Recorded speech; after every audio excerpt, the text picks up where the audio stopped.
Ladies and gentlemen, at just 360,000 miles, my 7-year-old 2018 Ford Expedition Max has developed a misfire. I know, right?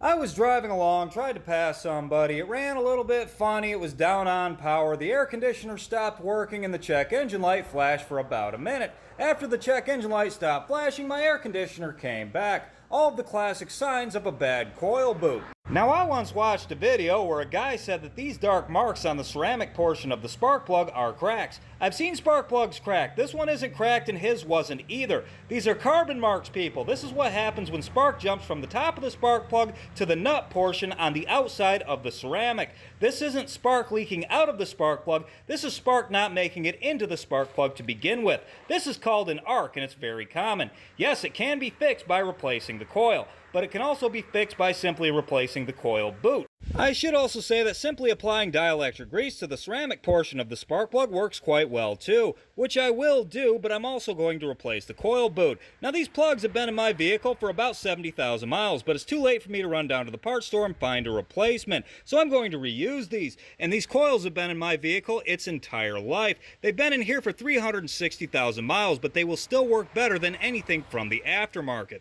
Now, the first thing I want to do is reinstall the spark plug. So I'm going to put some dielectric grease in these grooves right here on the ceramic portion. It doesn't matter if I put too much on there, the coil boot will just push it down. Now I'm going to install the spark plug. I have a bunch of these new coil boots just laying around here. I'm not sure what I ordered them for, but I've got them and I'm going to use them now. This is from a company called Standard. I have no idea who they are or how good they are.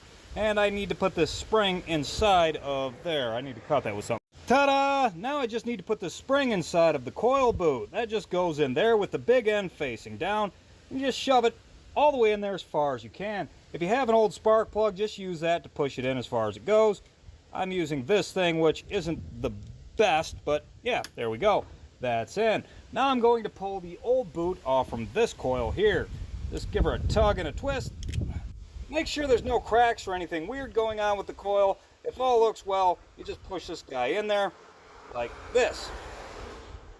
There, new coil boot.